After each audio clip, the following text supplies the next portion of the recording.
જય હિન્દ, નમસ્કાર. આજની આમ આદમી પાર્ટી પરિવારની પ્રેસ વાર્તામાં દરેક મીડિયા મિત્રોનું હાર્દિક સ્વાગત કરીએ છીએ. આજનો વિષય અમારો એ છે કે જૂનાગઢ મહાનગરપાલિકા અને નગરપાલિકાની ઇલેક્શનના પડઘા વાગી ચૂક્યા છે, ત્યારે આમ આદમી પાર્ટી પણ મેદાની જંગમાં પ્રજાહિતમાં ઉતરવા માટે તૈયાર છે.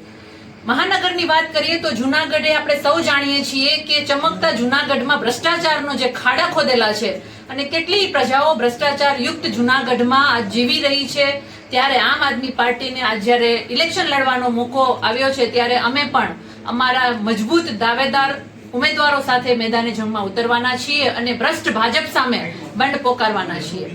એટલા માટે અમારી જે તૈયારી છે, અમારી જે રણનીતિ છે એ અમે તૈયાર કરી ચૂકીએ છીએ. આગામી દિવસોમાં તમારી સમક્ષ દરેક ઉમેદવાર સાથે અમે અમારી રણનીતિ ખુલ્લી મૂકીશું. ખાસ કરીને વાત કરવી છે જ્યારે ભાજપના ભ્રષ્ટાચારની, ત્યારે આપણે સૌ જાણીએ છીએ અને દરેક તમે લોકો પણ જાણે છે અને જૂનાગઢની એ જનતા પણ જાણે છે કે કેટલો બધો ભ્રષ્ટાચાર કર્યો છે. મહાનગરપાલિકા જ્યારે સારા કાર્ય કરવાના એમને પૈસા મળે છે, સારા કાર્ય કરવાના ફંડ મળે છે, ત્યારે એ ફંડને કઈ રીતે ભ્રષ્ટાચાર કરીને પોતાના ખીચામાં નાખવા, આવા કેટલાય લોકો આજ મહાનગરપાલિકામાં બેઠા છે, ભાજપ શાસિત મહાનગરપાલિકામાં. એવી જ રીતે નગરપાલિકાઓમાં પણ આ જ પરિસ્થિતિ છે. ત્યારે એક પ્રામાણિક આમ આદમી પાર્ટી પ્રજાહિત માટે લડવા તૈયાર છે અને હું જૂનાગઢની જનતા અને સમગ્ર નગરપાલિકાની જનતાને પણ વિનંતી કરું છું કે એક મોકો આ પ્રામાણિકતાને આપજો, આમ આદમી પાર્ટીને આપજો.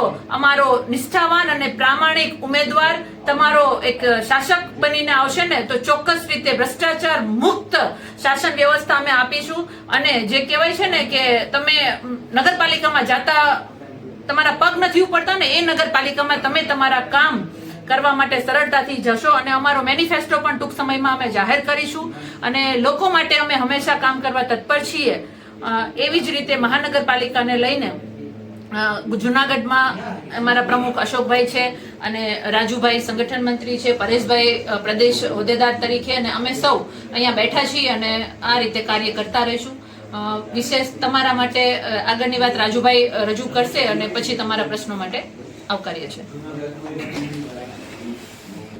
નમસ્કાર. આજની પ્રેસ વાર્તાની અંદર તમામ પ્રેસ મીડિયાના મિત્રોનું હાર્દિક સ્વાગત છે.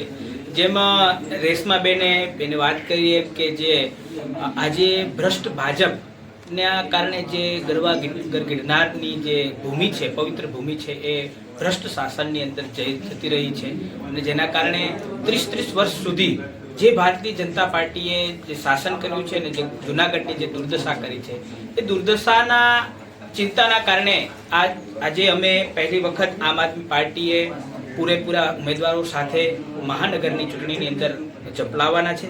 ત્યારે દરેક જગ્યાએ અમારા ઉમેદવારો લડશે અને બેફામ જે ભાજપે જે ભ્રષ્ટાચાર કર્યો છે, એ ભ્રષ્ટાચારની જે માજા મૂકી છે એના ઉપર અંકુશ લગાવવાનો આમ આદમી પાર્ટી પ્રયત્ન કરશે. છેલ્લા 30 વર્ષની અંદર જૂનાગઢની અંદર રોડ, રસ્તા, ગટરના કારણે જે કંઈ પણ હાલાકી ભોગવી રહ્યું છે, ગેરકાયદેસર બાંધકામના કારણે અને ગેરકાયદેસર જે કંઈ પણ બાંધકામો થયા છે એના કારણે જૂનાગઢની જે સ્થિતિ, ચોમાસા દરમિયાન જે સ્થિતિ થઈ રહી છે, પૂરની પરિસ્થિતિમાં આખું જૂનાગઢ ભેરવાઈ જઈ રહ્યું છે અને પૂર જ્યારે ચોમાસું થાય છે ત્યારે નદીઓ જેવું વાતાવરણ એ જૂનાગઢની અંદર થઈ રહ્યું છે. એના ઉપર પણ આમ આદમી પાર્ટી સારી રીતે કરશે.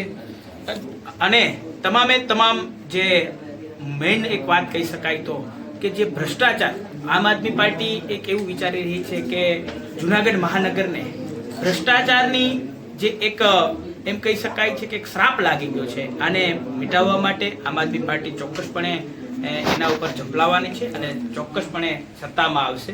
બીજી વાત મારે એક ચોક્કસ એ કેવી છે કે આપણે અત્યારે જે હાલાકી ભોગવી રહ્યા છે એનું કારણ એક છે કે 30 વર્ષ ત્યાં ભાજપ શાસનમાં છે, ભાજપના ધારાસભ્ય છે, સંસદ પણ એમના છે, તમામ હોવા છતાં પણ જે કંઈ પણ જૂનાગઢનો જે વિકાસ નથી થઈ રહ્યો એની ચિંતા એ આમ આદમી પાર્ટીને સતાવી રહી છે.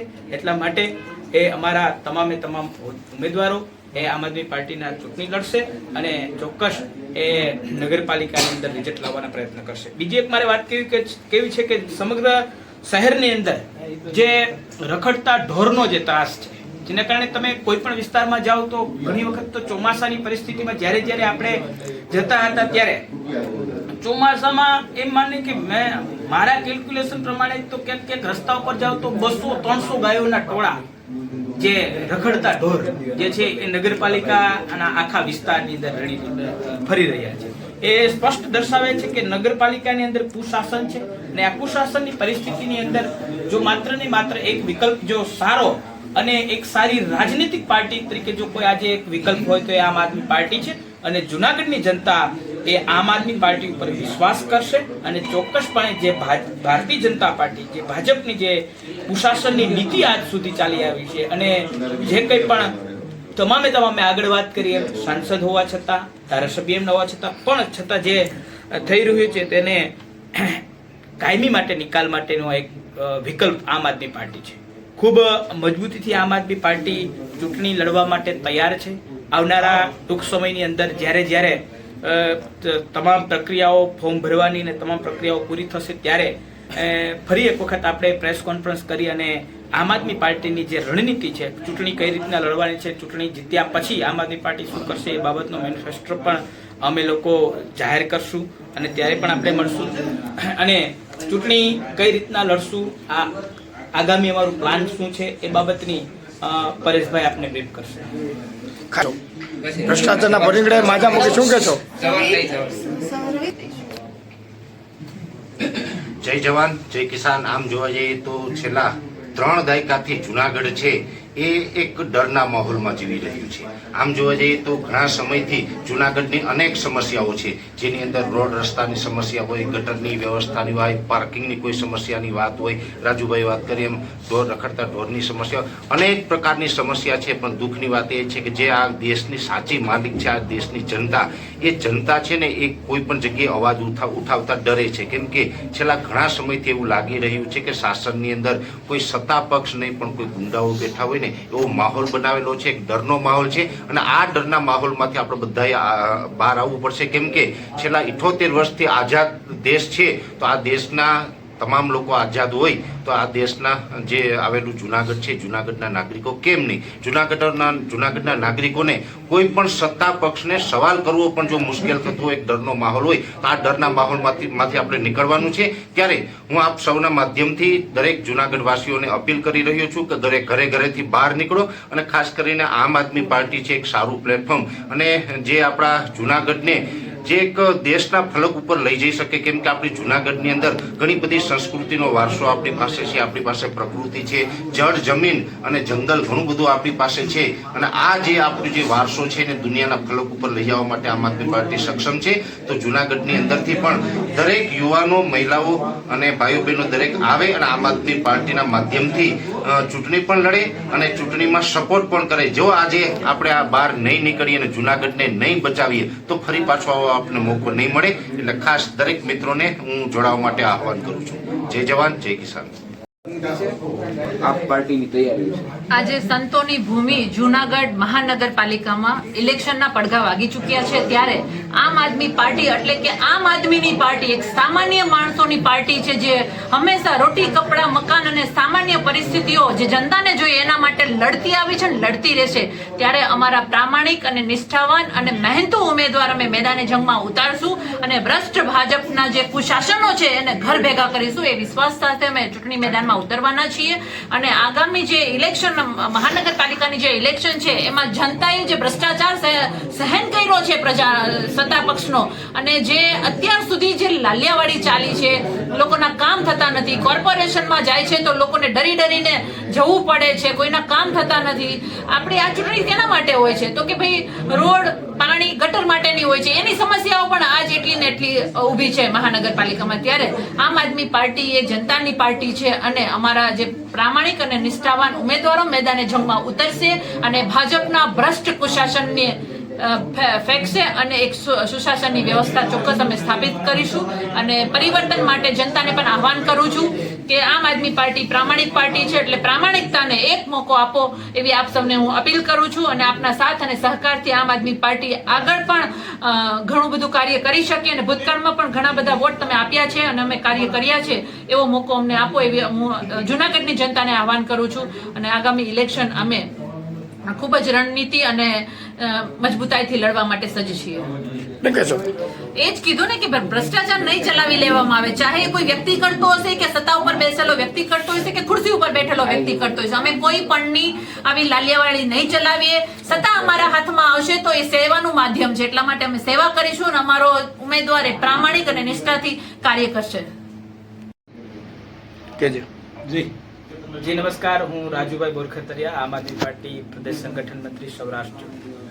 આજની અમે લોકો પ્રેસ વાર્તાની અંદર એક મહત્વની બાબતો પર ચર્ચાઓ કરીએ છીએ કે આવનારી મહાનગરપાલિકા અને જે નગરપાલિકા અને પેટા ચૂંટણી જે અમુક છે તાલુકા પંચાયતની, એ તમામે તમામ ચૂંટણીઓ ઉપર આમ આદમી પાર્ટીએ પૂરા દમખમ સાથે લડવાની છે. અને જે આમ આદમી પાર્ટી એ આમ જનતાની પાર્ટી છે, કાયમી માટે અન્ય જે 2022ની ચૂંટણી પછી પણ સતત ને સતત આમ આદમી પાર્ટીએ પ્રજાની વચ્ચે રહી અને પ્રજાના કામો કર્યા છે. ત્યારે પ્રજાને ચોક્કસપણે વિશ્વાસ છે કે આમ આદમી પાર્ટીના જે નિષ્ઠાવાન અને પ્રામાણિક જે ઉમેદવારો છે એ મેદાને ઉતરશે. ચોક્કસ એમને એ લોકો સફળ બનાવશે. અને અમે જુનાગઢ મહાનગર અને જુનાગઢ જિલ્લાની અન્ય જે 6 નગરપાલિકાઓ છે, 6 નગરપાલિકાની અંદર તમામ હોર્ડની અંદર તમામ બેઠકો ઉપર ઉમેદવારો ઉતારી, પેટા ચૂંટણીની અંદર પણ અમે ઉમેદવારો ઉતારી અને મેદાને ઉતરવાના છે. અને આમ આદમી પાર્ટીએ પૂરા દમખમ સાથે નિષ્ઠા અને પ્રામાણિક ઉમેદવારો સાથે ચૂંટણી લડશે અને ચોક્કસ રિઝલ્ટ લાવશે. કોંગ્રેસ સાથે ગઠબંધનની કોઈ શક્યતા ખરી? અમારે જે કંઈ પણ હશે તે અમારી પ્રદેશ નેતૃત્વ, શીર્ષ નેતૃત્વ જે કંઈ પણ નક્કી કરશે તે અમારા માટે માન્ય રહેશે અને એ જ રણનીતિ સાથે અમે ચૂંટણી લડશું. જી, અને એવો કયો મુદ્દો રહેશે ચૂંટણીમાં? ચૂંટણીની અંદર તમામ મુદ્દાઓ તો આજે મુખ્ય મુદ્દો તો ભ્રષ્ટાચારનો છે. જ્યાં ભ્રષ્ટાચાર છે એ જોવા જાય તો ક્યાંક અધિકારી રાજ ચાલી રહ્યું છે, એવી જે અન્ય ઘણી બધી બાબતો છે કે જે અમારી મુખ્ય મુદ્દો રહેશે. અમારા નિષ્ઠાવાન અને જે કહી શકાય કે પ્રામાણિક ઉમેદવારો છે એનો કાયમી માટે અમારા આદર્શ કેજરીવાલ સાહેબનો અને અમારી આમ આદમી પાર્ટીનો એક આદર્શ રહ્યો છે કે લોકોહિત માટે, લોકોના વિકાસ માટે અને લોકહિત માટે જે કંઈ પણ કામ થતું હશે લોકોની પાસે અમે જશું, લોકો પાસે જઈ અને એને પ્રશ્ન પૂછશું કે આપના વિસ્તારની અંદર કેવા પ્રશ્નોની મૂંઝવણ છે, કઈ બાબતોની જરૂર છે. જે બાબતો અમને લોકો પાસેથી પ્રશ્ન મળશે કે આજ સુધીના શાસનમાં આ વસ્તુ નથી થઈ, આમ આદમી પાર્ટી આવતા આ વસ્તુની જરૂર છે અને આના ઉપર તમે કામ કરશો તો સારું રહેશે, એવા જે લોકોના મુદ્દાઓ હશે એના ઉપર ચોક્કસપણે અમે વિચારી અને અમે એના ઉપર કામ કરી અને વિકાસના કામો આગળ વધારીશું.